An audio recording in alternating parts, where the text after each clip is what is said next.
자, 우리 금양주주 여러분들 반갑습니다. 기존에 저희 머니코드 채널 구독자분들 중에서 금양을 들고 계신 분들도 있겠지만 제 영상을 처음 시청하시는 분들이 더 많으실 것 같아요. 자, 일단 오늘 금양이 종가 기준으로 마이너스 11.8% 하락을 보였습니다. 오늘 좀 강세 흐름을 보이면서 급등을 보였던 종목들도 항상 우리가 체크를 해야 되지만 이렇게 급락이 나타나는 종목들도 그때그때 체크를 좀 할 필요가 있습니다. 그리고 시장에 영향력이 있는 종목들 같은 경우에는 왜 급락이 나타나는지에 대해서 꼭 분석을 하셔야 그 섹터라든지 관련되어 있거나 연관되어 있는 종목군들까지 전체적으로 같이 주변을 살필 수가 있기 때문에 급등한 종목과 급락한 종목들은 꼭 체크를 하셔야 된다. 여러분들이 주식을 투자하시는 분들이라면 매우 기본적인 거기 때문에 참고를 좀 해주시길 바라겠습니다. 자, 어쨌든 뭐 이런저런 얘기 다 집어치우고 바로 본론으로 들어가서 몇 가지만 말씀을 좀 드려볼게요. 다트 들어와가지고 반기 보고서 보면은 대략적인 사업에 대한 내용과 흐름을 어느 정도는 알 수가 있고요. 그래서 일단 기초적이고 기본적인 스토리에 대해서는 충분히 이제 이해를 하는데 요거 하나만 말씀을 드릴게요. 주가가 이렇게 어마어마한 고점을 만들어가던 요 국면 있죠. 제가 화살표를 친 이 구간은요. 이 좌측 구간에서는 우리나라 2차전지 배터리 셀 기업들처럼 이제 금양도 준비하고 있는 이하나70 쪽이라든지 뭐 사료95 쪽이라든지 이렇게 준비하고 있는 것들, 이런 것들이 결국에 메인 고객사인 예를 들어 뭐 테슬라 쪽에 니즈에 충족시켜줄 수 있는 배터리가 된다든지 등등 어딘가에 이렇게 큰 기업들에게 납품을 할 수 있는 준비를 하고 있는 과정이고, 그리고 실제로 뭐 공장 부지도 매입을 하고 생산 라인도 깔고 배터리 R&D에 대해서 뭐 특허를 일부 낸다든지, 그 다음에 업스트림 쪽에서 광물 쪽에서부터 또 일부 콩고 쪽에 지분 투자를 한다든지, 이렇게 지금 밸류체인적으로 놓고 봤을 때는 굉장히 구성적으로는 단단하고 좋아요. 그게 바로 포스코 쪽이잖아요. 포스코 같은 경우에는 업스트림 광물 쪽부터 시작을 해서 중간에 미들 다운까지 해서 뭐 포스코 퓨처엠도 있고 소재 기업들도 있고, 에코프로 그룹주 같은 경우에도 광물, 뭐 리사이클링, 소재, 코스모 그룹주들도 그렇게 좀 하고 있고요. 자, 이런 식으로 구성만 놓고 보면은 금양도 뭔가 실체가 있고 되게 어마어마해질 수 있는 기업이다라는 기대감을 충분히 가질 수 있는 종목이에요. 거기다가 그 유명한 박모 작가님이 IR 담당으로 활동을 하실 때 얼마나 또 기업 홍보가 됐습니까? 그래서 주가가 지금 최고점 대비해서 75%나 빠져있는 현 위치이지만서도 최저점 대비해서는 1200%나 올라있는 자리입니다. 그러면 여기서부터 여기까지 얼마나 많이 올랐다라는 소리예요. 진짜 말도 안 되게 어마어마하게 올랐던 겁니다. 자, 그렇기 때문에 지금 현재 위치에서 시가총액이 대략적으로 2.7조인데 지금 시총이 2.7조라는 가치가 인정을 받을 수 있는 가격이냐에 대해서 우리가 일단 고민을 해볼 필요가 있을 것 같고, 이건 나중에 한번 제가 별도로 또 다뤄드릴게요. 근데 일단 중요한 거는 오늘 단독 기사가 하나 떴는데 8천억 원의 유상증자를 추진한다. 야, 이게 시총이 물론 오늘 급락 나오기 전에는 3.1조 정도 수준이었거든요. 3.1조짜리가 매출을 1,500억 밖에 못 내고 영업이익은 적자를 보고 있는 기업인데 이만한 놈이 유증을 8천억을 한다? 야, 이거는 좀 너무 오바죠. 너무 과한 거죠. 솔직히 유증 자체로만 놓고 보면 솔직히 굉장히 과한 거예요. 자, 근데 이제 회사 측에서 바로 공시를 때렸습니다. 풍문 보도에 대한 해명 아직 미확정이다. 유상증자 추진 관련된 보도가 자금 조달 방안을 면밀히 검토하고 있으나 본 공시 시점 현재 구체적으로 확정된 사항은 없습니다. 그리고 1개월 이내에 재공시하겠습니다라고 이야기를 하는데, 여기서 조금 디테일은 달라질 수는 있겠지만 자금 조달을 한다라고 했을 때는 뭐 여러 가지 루트가 있어요. 근데 지금 현재 금양이라는 이 기업 자체와 금양이 취급하고 있는 이 비즈니스 모델로만 놓고 봤을 때 자금 조달을 할 때는요, 결국에 기업의 가치를 희석시키거나 비용적인 측면이 좀 많이 들어갈 수밖에 없는 그러한 틀 안에서의 자금 조달밖에는 저는 가능성이 없다라고 봅니다. 솔직히 말씀드리면 자금 조달하는 그 루트가 긍정적이진 않을 거예요. 그냥 단순하게 긍정과 부정으로 나누면 긍정적이진 않을 겁니다. 주가적인 측면에 영향을 주는 데 있어서 일단은 유증을 8천억 정도를 만약에 진짜로 하게 된다면 이 중에서 1,000억 정도는 금양 회장이 유증에 참여를 한다라고 이야기를 했고요. 지금 2차전지 관련된 사업들을 뭐 공격적으로 투자를 단행하고 있는데 일단 실적은 당연히 뭐 적자고 기업의 가치를 환산하고 계산하는 데 있어서는 조금 너무 어렵고 애매합니다. 솔직히 저같이 펀더멘털에만 기준을 둬서 투자하는 사람한테는요, 이 금양이라는 기업의 현재 주가와 현재의 밸류는요, 솔직히 말하면 납득이 안 됩니다. 근데 주식이라는 거는 미래 가치를 땡겨서 움직이는 것이기 때문에, 그럼 우리가 지금 금양의 미래 가치를 한번 계산을 해보자면 과거 한때 이렇게 오를 때는 2차 전지 섹터나 전기차 섹터 이쪽으로 분위기가 굉장히 좋았고, 또 사업의 구조를 튼튼하게 아까 말씀드린 것처럼 풀 밸류 체인과 수직 계열화를 이뤄가는 그런 기업들에게는 조금 더 스포트라이트가 향했던 거는 맞아요. 그러면서 우리 배터리 아저씨를 통해서 굉장히 또 금양이 스포트라이트를 더 많이 받았던 건 맞는데, 근데 이제 지금 현재 시점은 말이 다르다라는 거죠. 제가 아까 이렇게 선을 그었잖아요. 이게 기준점입니다, 여러분들. 이 시점을 기준으로 해서 2차 전지는 딱 앞뒤가 갈려요.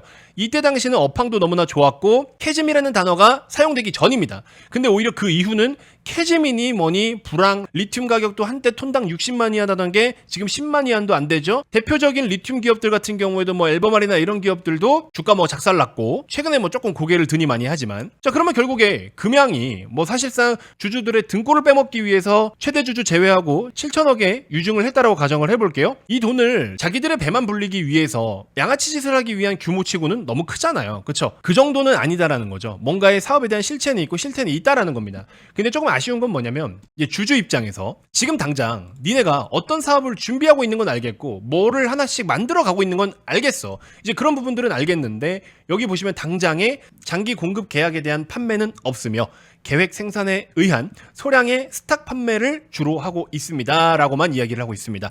자, 중요한 거는 뭐냐면 여러분들 보통 2차 전지 셀 기업들 같은 경우에는 어떤 식으로 지금까지 흘러왔느냐, 기술 개발이 일단 돼요.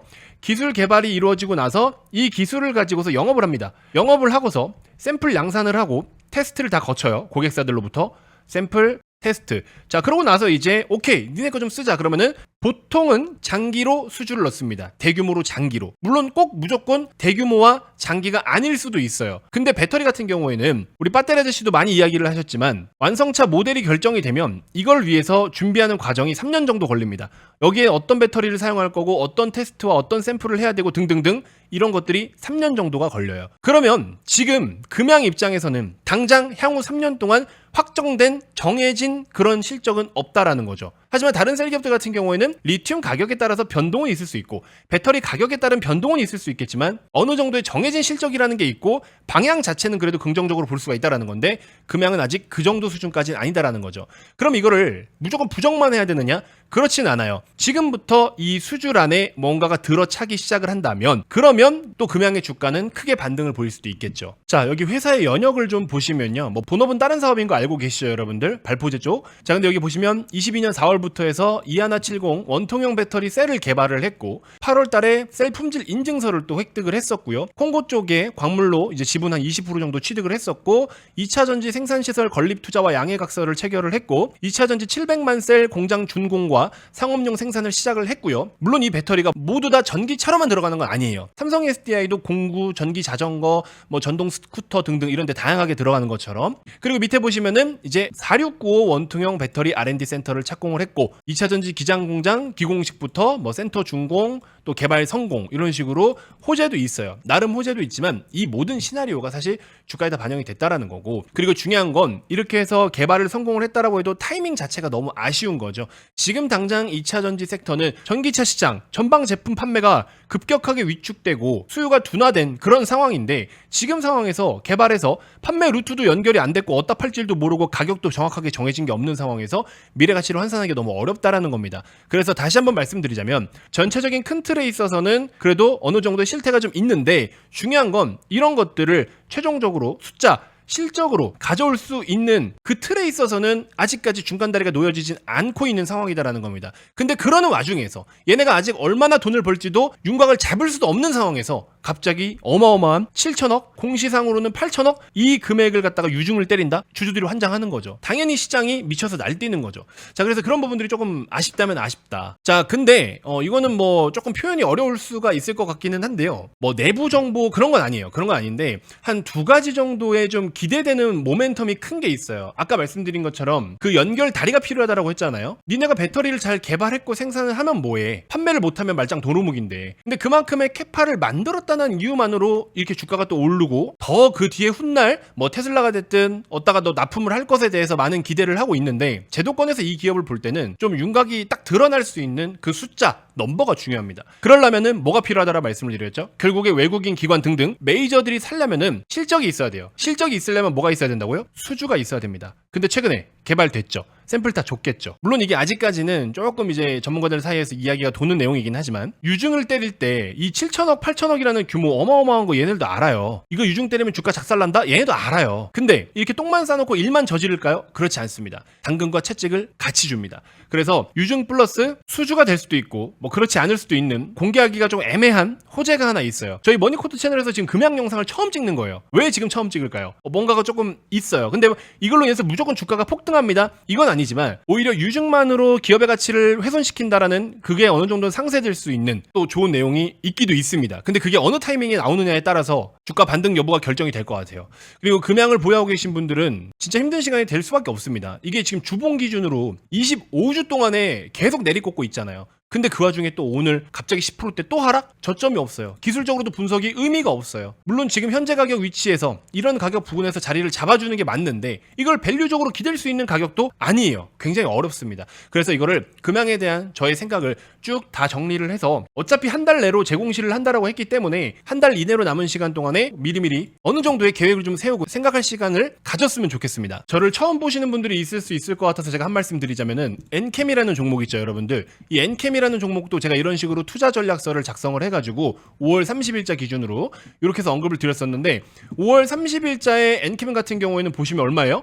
28만 원이에요, 여러분들. 근데 지금 엔캠 얼마 와 있습니까? 18만 원 와 있습니다. 18만 원. 제가 여기에서 구제를 해드렸거든요. 근데 지금 주가가 15만 원대까지 빠졌다가 지금 18만 원 올라온 거예요. 무조건 여러분들께 좋은 내용만 말씀드린다라고 해서 주가가 다 올라가는 건 아니잖아요. 주가는 그냥 주가 그 자체로 봐야 되니까. 그래서 대응 전략 이런 식으로 해가지고 제가 내용을 적어드렸는데 25만 원까지 하락은 열고 봐야 되고 극단적으로는 20만 원까지 조정을 맞이할 수는 있다. 근데 물려 있다면 더 손실을 키우지 말고 25만 원에 손절가 잡고 대응해라. 이런 식으로 말씀을 드렸습니다. 28만 원일 때 25만 원을 손절가 잡으라고 제가 말씀드렸어요. 여기서 여기 이만큼을 아낄 수가 있었겠죠. 물론 금양도 이미 너무나 많이 빠져서 너무나 많이 물려서 지금 뭐 그게 무슨 의미가 있냐라고 생각하실 수 있겠지만 뭐 그걸 떠나서 이런 식으로 대응 전략서를 금양 거 아까 말씀드린 방송에서는 공개하기 어려운 그 호재가 될 수 있을 만한 내용까지 해서 PDF 자료를 준비해서 문자로 다 보내드리도록 할 테니까 자 금양 주주님들은요 너무 힘들수록 생각을 정리하셔야 돼요. 그 다음 스텝에 대해서 준비를 해야 됩니다. 오늘 뭔가 대응을 못 하셨으면 자 그렇기 때문에 투자 전략서 그리고 대응 전략서를 제가 보기 좋게 딱 정리를 해서 보내드리도록 할 테니까 금양 주주님들은 화면 좌측에 보이시는 김 대표 개인 번호로 금양이라고 문자를 보내주시면